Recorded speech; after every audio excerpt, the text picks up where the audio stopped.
सो hi good morning viewers. सो आज हमने एक छोटा सा सेशन रखा है जहाँ पे पेशेंट्स हमें जनरली जो क्वेश्चंस पूछते हैं, चाहे वो फिजिकल फॉर्म में आकर के पूछ रहे हों या फिर कई बार हमसे सोशल हैंडल पे क्वेश्चंस पूछ रहे होते हैं। तो हमने डॉक्टर सांगवान के साथ रखा है एक सेशन, जो कि हमारे सीनियर डर्मेटोलॉजिस्ट हैं और जो सर्जरीज को ऑपरेट करते हैं यहाँ पे। तो डॉक्टर सांगवान हमारे साथ आज यहाँ पे प्रेजेंट हैं। सो हम उनसे क्वेश्चन पूछेंगे जो हमें डेली पेशेंट्स पूछते हैं। पहला क्वेश्चन जो बहुत कॉमन है, जहाँ पे पेशेंट ये जानना चाहते हैं कि जो हेयर फॉल है, हेयर लॉस कैसे डिफरेंट है, और अगर हमारे डेली हेयर फॉल हो रहे हैं तो क्या वो हेयर लॉस में कन्वर्ट हो सकता है। थैंक यू अर्पित। और मैं कोशिश करूंगा कि बड़े सिंपल से इन क्वेश्चनों के आंसर दिए जाएं ताकि पब्लिक और बाकी लोग भी समझ सके जिनके क्वेश्चन हैं। सबसे पहले हेयर फॉल और हेयर लॉस ये दोनों क्या अलग अलग हैं?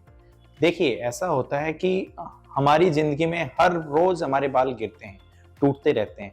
बालों की स्टेज होती है, उनकी एक लाइफ होती है। जनरली 2 साल से लेके 6 साल के बीच में बालों की लाइफ होती है। उसके बाद वो रेस्टिंग फेज में चले जाते हैं, जिसको हम कैटाजन बोलते हैं, और उसके बाद वो गिर जाते हैं। तो ये बाल कहीं ना कहीं गिरते ही रहेंगे, लेकिन इसके गिरने से ना हम बाल्ड होंगे, ना ही इसको हम हेयर लॉस कहेंगे। इसको हम कहेंगे शेडिंग। तो बहुत बार किसी एक सीजन में ज्यादा बाल गिर सकते हैं, इसको भी हम शेडिंग बोल सकते हैं। जैसा कि नेचुरल प्रोसेस का पार्ट है, इससे भी शेडिंग हो सकता है। बहुत बार आप बीमार हुए या कुछ ऐसा हुआ तो भी आपके बाल टेम्परेरी कुछ समय के लिए गिर सकते हैं। ये सब शेडिंग है। तो हेयर लॉस जब है जब आपके बाल बहुत ज्यादा गिर रहे हो, जैसे कि नॉर्मल हमारे 50 to 100 हेयर गिर रहे हैं, तो ये नॉर्मल है, ये पार्ट ऑफ शेडिंग है। लेकिन यहीं 150 से 200 बाल रोज आपके गिर रहे हैं, तो इसे हेयर फॉल कहेंगे। फिर आपका हेयर फॉल लंबे समय के लिए है, यही इतने सारे बाल आपके 2 से 4 महीनों तक लगातार गिरे जा रहे हैं, तो इसके केस में भी हेयर फॉल कहेंगे। यदि बालों के गिरने से आपकी डेंसिटी कम हो रही है, आपके देख रहे हो कि यहाँ पे कुछ गैप बन गया है कहीं भी जहां से बाल गिर रहे हैं, तो इस केस में हम हेयर लॉस कहेंगे। सो हमारा सेकंड क्वेश्चन सर है, जो मोस्टली पेशेंट पूछते हैं कि जो मेल फीमेल में जो हेयर लॉस है वो कैसे डिफरेंट है। हाँ बिल्कुल, मेल और फीमेल हेयर फॉल तो सेम ही है, लेकिन आप चीजें में डिफरेंस देखोगे।